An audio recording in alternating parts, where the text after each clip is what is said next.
Jemaat yang dikasihi Yesus, secara khusus seksi perempuan yang berbahagia, hari ini kembali kita berjumpa dalam PA seksi perempuan Kamis 23 September 2021.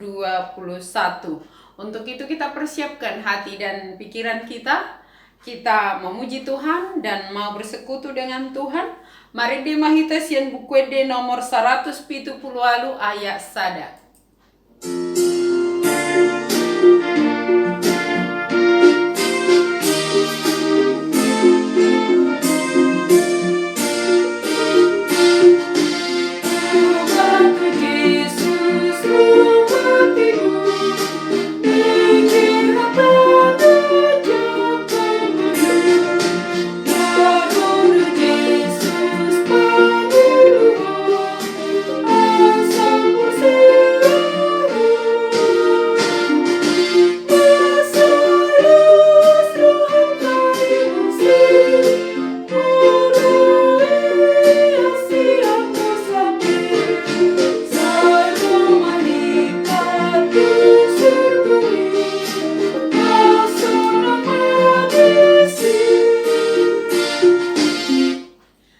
Damai sejahtera Bapa yang melampaui segala akal, itulah yang memelihara hati dan pikiranmu di dalam Kristus Yesus Tuhan kita.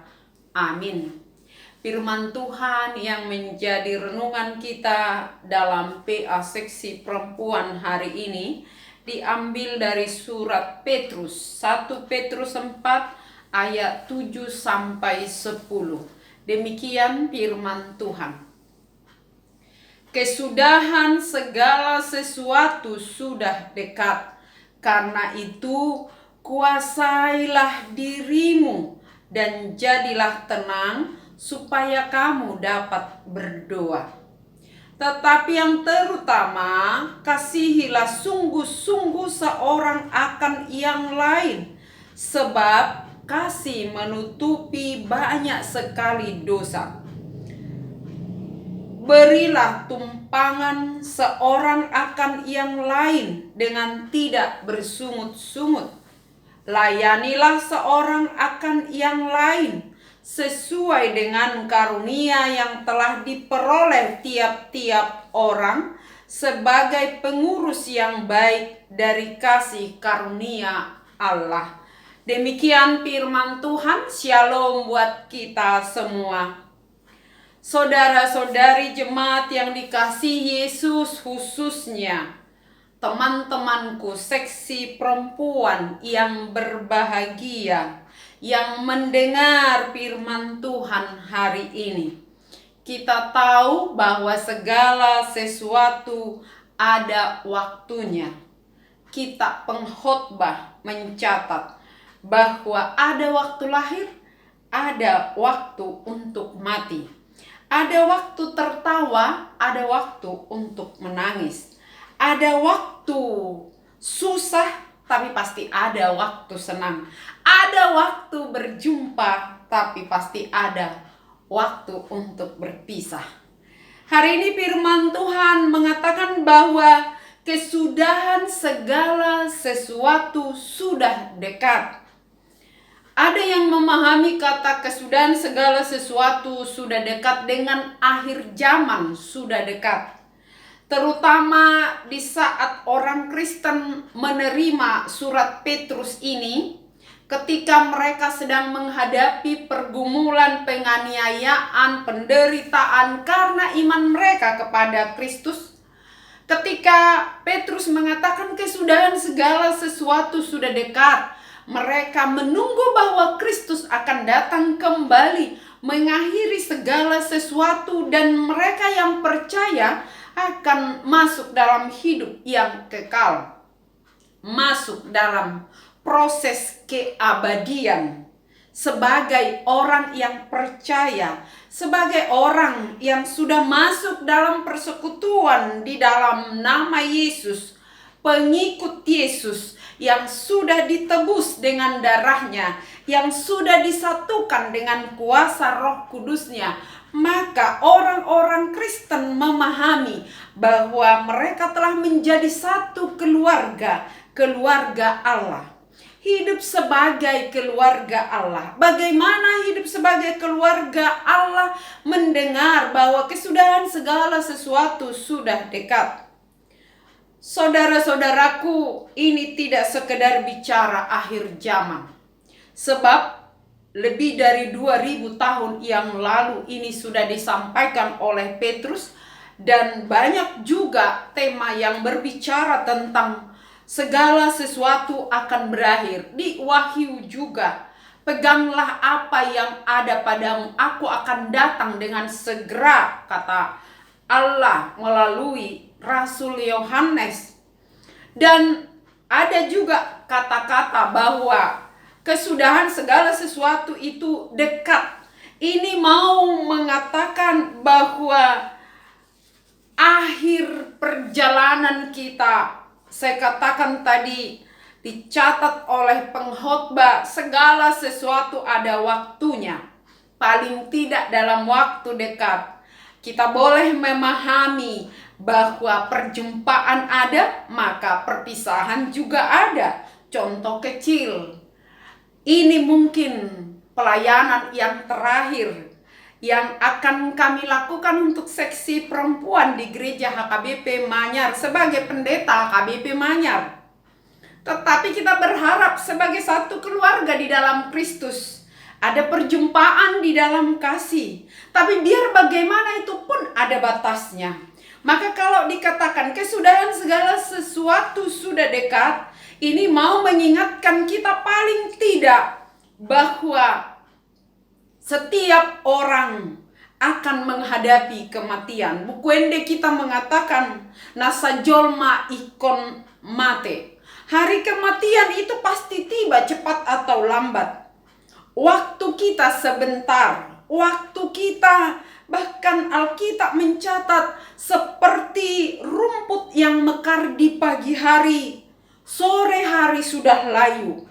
Dalam waktu yang singkat itu, entah 70 tahun atau 80 tahun atau mungkin ada yang sampai ke 100 tahun, itu pun sementara. Ada pasti segala sesuatu itu akan berakhir. Maka bagaimana hidup kita dalam waktu yang singkat itu, dalam perjumpaan yang singkat itu, dalam persekutuan yang singkat itu, di kesempatan yang singkat itu, dikatakan bagaimana orang Kristen bersikap dan bertindak sebagai anggota keluarga Allah. Dalam firman ini dikatakan kuasailah dirimu. Itu yang pertama, menguasai diri. Salah satu buah roh yang dicatat Paulus di Galatia 5 ayat 22 adalah penguasaan diri. Ada yang mengatakan jika kita sudah bisa menguasai diri kita, maka kita pun bisa menguasai dunia. Kata itu mau mengatakan betapa pentingnya dan betapa sulitnya untuk mengendalikan diri sendiri. Jika kita sudah bisa mengendalikan diri kita untuk tetap tenang, apapun keadaan yang kita hadapi. Sebagai orang Kristen kita boleh menghadapi pergumulan bukan karena kesalahan kita. Sebagai orang beriman kita pun diminta tanggung jawab untuk melakukan apa yang harus kita lakukan. Kalau di sini dikatakan tetapi yang terutama adalah kasih. Ini yang kedua, kasihilah sungguh-sungguh seorang akan yang lain. Kasih yang tidak terbatas agar kita bisa melakukan tanggung jawab kita dalam situasi pandemi COVID-19, dalam pergumulan hidup yang berat. Dikatakan kuasai dirimu, tetap tenang. Jadi kalau ada masalah atau suasana duka atau kematian orang-orang yang kita kasihi, atau ketika penyakit datang, ketika ada yang terpapar kata-kata, tetap tenang ya. Kuasai diri ya. Jangan panik ya. Tetap tenang berpikir. Tetap tenang untuk mengambil keputusan. Jangan gegabah. Supaya apa? Supaya kita bisa berdoa. Itu dikatakan dalam ayat 7. Jadilah tenang supaya kamu dapat berdoa. Kalau kita sudah panik, gelisah, gegabah bertindak, Bagaimana mungkin kita bisa menjalin hubungan yang tenang, yang akrab dengan Tuhan? Berdoa, menyerahkan segala sesuatu kepada Tuhan, menjalin hubungan yang baik dengan Tuhan, maka kita akan bisa lakukan dalam situasi apapun. Tenangkan hati pikiranmu, maka kamu bisa berdoa, maka pikiranmu akan tenang. Kata tetap tenang, kuasai diri, itu mau mengatakan kita tetap bisa membedakan apa yang harus kita lakukan, apa yang harus kita lepaskan, apa yang baik dan apa yang tidak baik. Sebagai anggota keluarga Allah, kita harus jernih berpikir, jangan asal bertindak, jangan asal berbicara, jangan asal melakukan segala sesuatu tanpa pikir panjang atau tanpa tenang berpikir. Karena itu, di waktu yang singkat itu, kita diingatkan supaya kita dapat menguasai diri kita. Yang kedua tadi, mengasihi, hidup dalam kasih. Kasih itu murah hati, kasih itu sabar, kasih itu memaafkan, kasih itu sopan, kasih itu tidak ada kata dendam, kasih itu selalu melakukan yang terbaik buat yang dikasihi. Allah adalah kasih, maka anggota keluarga Allah, kaum ibu yang dikasihi Allah paling tahu bagaimana hidup dalam kasih. Kalau dalam hal ini dikatakan, tetapi yang terutama kasihlah sungguh-sungguh seorang akan yang lain, sebab kasih menutupi banyak sekali dosa. Kata menutupi di sini bukan berarti kita tidak peduli apakah orang itu melakukan dosa atau kesalahan. Tetapi kalau dikatakan kasih itu menutupi banyak sekali dosa, kata lainnya memaafkan, melupakan. Kita tidak fokus kepada kesalahan orang lain untuk melakukan sesuatu, tetapi kita fokus di dalam kasih. Itu yang dilakukan oleh Allah, maka dikatakan karena begitu besar kasih Allah akan dunia ini, sehingga ia mengaruniakan anaknya yang tunggal. Supaya apa? Supaya setiap orang yang percaya kepadanya tidak binasa, melainkan beroleh hidup yang kekal. Kasih Allah yang tidak terukur, kasih Allah yang kekal, kasih Allah yang tidak ditentukan oleh sikap manusia. Manusia menolak atau menerima, kasih itu tetap dinyatakan. Maka oleh karena kasih itu banyak sekali dosa kita yang diampuni. Contoh ini untuk kaum ibu, kita sebagai ibu, ada yang mengatakan begini, mana yang paling mudah kita lakukan? Memaafkan anak kita sendiri atau anak orang lain? Pasti anak kita. Karena apa? Karena kita mengasihinya. Karena kasih kita kepada anak-anak kita, seorang ibu bisa kelaparan, tetapi dia tidak akan bisa melihat anak-anaknya kelaparan.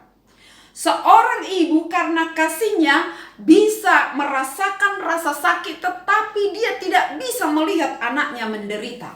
Kenapa? Karena seorang ibu pasti mengasihi anak-anaknya bahkan lebih dari dirinya sendiri. Itu sebabnya dia rela berkorban. Dan bukan cerita baru yang kita dengar kalau dikatakan ibu itu bisa berkata, aku sudah makan, makanlah nak. Padahal dia belum makan. Hanya karena dia tahu tidak cukup makanan itu, dia terpaksa harus berkata, aku sudah kenyang, makanlah. Padahal dia masih lapar. Karena apa? Karena kasih tadi. Bisa juga seorang ibu berbohong, padahal anaknya sudah melakukan kesalahan. Demi membela anaknya bisa juga. Itu yang dikatakan bukan menyetujui tindakan dosa, tetapi dikatakan kasih menutupi banyak sekali dosa. Kata menutupi sekali lagi bukan berarti kompromi dengan dosa, tetapi bisa melupakan tindakan-tindakan yang salah dari orang yang dikasihi. Kasih itu memaafkan, melupakan kesalahan. Allah melupakan kesalahan kita karena dia mengasihi kita. Bahkan lebih dari itu, Allah mengorbankan dirinya sampai mati di kayu salib. Karena apa? Karena kasihnya. Allah adalah kasih. Kasihnya tidak ditentukan oleh sikap dunia. kepada dia, tetapi kasih itu tetap mengalir. Maka kasih itu dikatakan adalah ikatan yang paling sempurna, menyatukan anak-anak Allah yang sudah menjadi keluarga Allah, menyatukan seksi perempuan harus disatukan dengan kasih. Walaupun kita tidak saling melihat, walaupun kita beribadah di tempat kita masing-masing, tetapi selama kita memiliki kasih, maka waktu yang singkat itu akan memberi makna sukacita bagi yang lain. Karena apa? Di ayat berikutnya, ayat 9. Di waktu yang singkat itu dikatakan, berilah tumpangan seorang akan yang lain. Ini perlu kita tahu, di zaman Petrus menyampaikan ini, jika orang Kristen, jika orang-orang yang percaya kepada Yesus tidak bersedia memberi tumpangan kepada saudaranya yang kehilangan rumah karena penganiayaan, maka akan banyak yang menderita dan mati di jalanan. Dan jika orang-orang Kristen waktu itu tidak bersedia membuka rumahnya, memberi tumpangan pun kepada para pekabar Injil, kepada Paulus misalnya, kepada Petrus, maka pemberitaan firman pun akan berjalan sangat lambat. Karena itu salah satu sikap orang yang tahu bahwa segala sesuatu akan berakhir, dia akan selalu membuka rumahnya untuk orang lain. Di kita orang Batak itu sangat terkenal dengan kata partamue.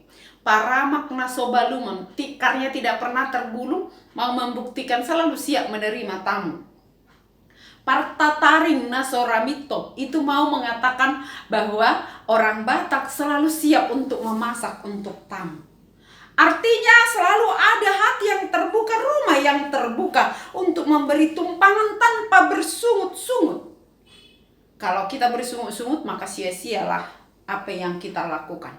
Yang berikut di ayat 10 dikatakan, karena kita tahu bahwa kesudahan segala sesuatu sudah dekat, kita harus melakukan apa yang diperintahkan oleh firman Tuhan. Dikatakan, layanilah seorang akan yang lain. Dalam doa Yesus, dia tidak berdoa supaya, kata Yesus dalam Yohanes, aku tidak meminta supaya Bapa memisahkan mereka dari dunia ini, tetapi supaya mereka boleh melakukan sesuatu di dunia ini sebagaimana Allah telah berbuat, sebagaimana Yesus telah melayani. Kata Yesus, aku datang bukan untuk dilayani, tetapi untuk melayani. Orang-orang yang sudah menerima Yesus, dia juga harus melayani sesuai dengan, dikatakan sesuai dengan karunia yang telah diperoleh tiap-tiap orang. Ada karunia untuk berdoa, lakukanlah, doakanlah negara, doakanlah pemerintah, doakanlah teman-temanmu yang sakit, doakanlah saudara-saudaramu. Ada karunia untuk mengajar, beritahukanlah apa yang harus dilakukan oleh seseorang. Ada karunia untuk melayani di bidang kesehatan, di bidang diakoni. Kita masing-masing diberi karunia yang berbeda, bukan supaya kita untuk saling berbenturan, tetapi untuk saling melengkapi. Melayani, melakukan sesuatu yang berguna bagi sesama. Melayani orang sakit berarti memberi sesuatu yang bisa menguatkan, memulihkan keadaannya. Yesus datang untuk melayani. Apa yang dilakukan Yesus? Memberikan kesembuhan bagi yang sakit, yang lumpuh jadi berjalan, yang buta jadi melihat, yang bahkan yang mati sekalipun dihidupkan. Kita diberi karunia untuk itu. Masing-masing kita menerima karunia berkat sesuai dengan pemberiannya, yang namanya karunia kan pemberian. Pemberian Allah kepada kita masing-masing. Kenali karunia yang ada pada kita, supaya kita bisa saling melengkapi dan melakukan sesuatu yang berguna bagi sesama. Hidup kita menjadi berkat. Lagu hidup ini adalah kesempatan, maka jadilah berkat, layani Tuhan. Selagi masih ada kesempatan, maka jika kita tidak berdaya lagi, hidup kita sudah menjadi berkat. Orang Kristen yang tahu kesudahan segala sesuatu sudah dekat, dia tidak mengasingkan diri dari dunia, tetapi dia melayani, melakukan sesuatu bagi sesama. Kalau Martin Luther mengatakan, jika pun tahu aku besok aku akan mati, hari ini aku akan menanam apel. Sekalipun besok kita akan berpisah, hari ini kita harus lakukan sesuatu yang berguna untuk kita, membuat kita bersuka cita, nama Tuhan dimuliakan. Kita adalah orang Kristen yang dikasihi. Hidup orang Kristen adalah hidup yang bisa menguasai diri, tetap tenang, tetap bisa berdoa, hidup dalam kasih, hidup dalam melayani, memberi tumpangan, melakukan sesuatu bagi orang yang membutuhkan. Karena apa? Karena Yesus sudah lebih dahulu melakukan itu kepada kita. Oleh karena itu, ketahuilah, sadarilah, kesudahan segala sesuatu sudah dekat. Hiduplah sebagai anggota keluarga Allah yang saling mengasihi, saling memaafkan, saling menopang, saling mendukung, dan bisa melayani sesama sesuai dengan karunia yang kita terima, yang diberikan kepada kita. Tuhan memberkati kita. Amin. Kita berdoa. Terima kasih Tuhan atas kesempatan yang Kau berikan buat kami boleh bersekutu secara khusus seksi perempuan di gerejamu HKBP Manyar. Kau Tuhan telah mengizinkan kami bersama-sama. Kau Tuhan juga telah mengizinkan kami untuk mendengarkan firman-Mu. Walau kami berada di tempat yang berbeda, di rumah kami masing-masing, tapi kami percaya Roh-Mu yang kudus yang menyatukan kami di dalam ibadah, di dalam persekutuan kepada Tuhan. Karena itu berkatilah ibadah kami. Buka setiap hati untuk selalu menerima Engkau di dalam hati masing-masing. Sehingga dengan kuasa-Mu, dengan Roh Kudus-Mu, kami sebagai ibu yang Tuhan kasihi, yang Tuhan sudah panggil dan satukan dalam satu persekutuan, kami tetap dapat menguasai diri kami apapun keadaan yang kami alami. Kami bisa tetap tenang dan tidak gegabah. Kami bisa berdoa, kami bisa berbagi kasih di tengah-tengah keluarga. Kami bisa memberi tumpangan bagi sesama yang membutuhkan. Bahkan kami bisa memaafkan, melupakan segala kekurangan yang kami lihat dan kami alami. Dan kami masuk dalam persekutuan yang indah di dalam kasih Tuhan. Nyatakan kasih-Mu selalu di tengah keluarga kami masing-masing Tuhan. Sehingga sebagai ibu kami boleh menyatakan kasih itu di tengah keluarga kami. Dan kami boleh saling mengasihi pun dalam persekutuan di tengah-tengah gereja-Mu. Karena kami tahu waktu kami singkat. Biar kami boleh melakukan segala sesuatu yang Tuhan kehendaki sesuai dengan karunia yang kami terima. Tuhan Yesus, Engkau melihat keadaan seksi perempuan di tengah-tengah gereja-Mu yang hampir 2 tahun melakukan ibadah melalui YouTube secara virtual. Tuhan, jangan biarkan kami terlena dalam situasi itu, tetapi biarlah kami boleh tetap sungguh-sungguh mengasihi Tuhan, sehingga kami tetap memuji Tuhan, mempersembahkan yang terbaik buat Tuhan. Bagi mereka yang sedang kurang sehat, kami berdoa Tuhan Yesus buat inang kami, Inang Sintua TS Huta Galung Boru Simanjuntak, Inang Profesor Silalahi Boru Huta Barat, Inang Dorcas Boru Pasaribu, Inang Sinambela Boru Harianja, dan semua mereka yang sedang kurang sehat Tuhan. Berikanlah kesehatan, juga sempurnakan kesehatan inang kami, Inang Siringo-ringo Boru Simbolon, agar pada waktunya kami boleh bersama-sama memuji Tuhan, beribadah kepada Tuhan. Doa kami Tuhan, berikan kami waktu untuk bisa berjumpa di dalam sukacita dan dalam keadaan sehat. Untuk mereka yang bergumul, apapun pergumulannya, apakah itu pergumulan anak, ekonomi, pekerjaan, Tuhan yang bisa menjawab. Karena itu nyatakan pertolongan-Mu Tuhan, solusi daripadamu dalam setiap pergumulan umat-Mu. Berkati setiap keluarga, setiap kaum bapa di tengah keluarga kami masing-masing. Berkati juga anak-anak yang Tuhan titipkan untuk kami rawat, untuk kami jaga, agar anak-anak itu pun menjadi anak-anak yang takut akan Tuhan. Bagi mereka yang merindukan keturunan Tuhan, yang membuka rahim seorang istri, bagi mereka yang merindukan jodoh, Tuhan juga yang memberikan. Dan bagi yang sedang bergumul dalam pekerjaan, Tuhan yang menuntun ke padang hijau yang bisa memberikan apa yang harus dilakukan. Biarlah Tuhan juga yang memberi pekerjaan yang dapat dikerjakan dengan baik. Nama Tuhan dimuliakan lewat semuanya itu.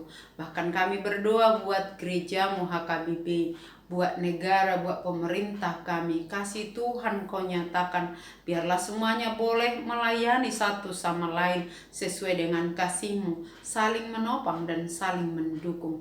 Terima kasih Tuhan untuk semua kebaikan-Mu yang boleh kami nikmati selama ini. Dan ke depan juga kami mau Tuhan selalu bersama dengan kami dalam waktu yang Kau berikan. Biarlah kami semua, hidup kami menjadi berkat dan sukacita kemuliaan bagi nama Tuhan. Terima kasih Yesus, ampuni kami segala kekurangan kami dan dengarlah doa kami sesuai dengan kehendak-Mu. Amin. Mari deh kita sian buku di nomor 126, Laus tapasahat peleata.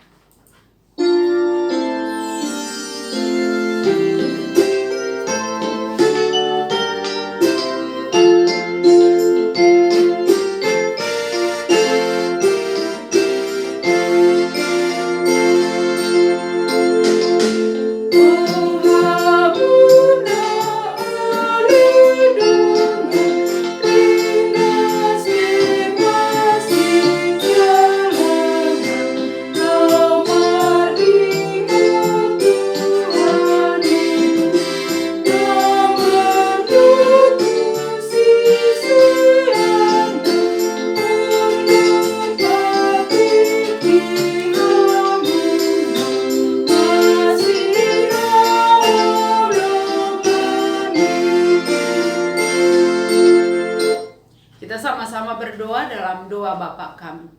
Bapa kami yang di surga, dikuduskanlah namamu, datanglah kerajaan-Mu, jadilah kehendak-Mu di bumi seperti di surga. Berikanlah kami pada hari ini makanan kami yang secukupnya, dan ampunilah kami akan kesalahan kami, seperti kami juga telah mengampuni orang yang bersalah kepada kami. Dan janganlah membawa kami ke dalam pencobaan, tetapi lepaskanlah kami daripada yang jahat. Karena Engkau yang punya kerajaan dan kekuasaan dan kemuliaan sampai selama-lamanya. Amin. Kasih karunia dari Tuhan Yesus Kristus dan kasih dari Allah Bapa dan persekutuan Roh Kudus menyertai kamu sekalian. Amin. Salam sehat untuk kita semua. Horas.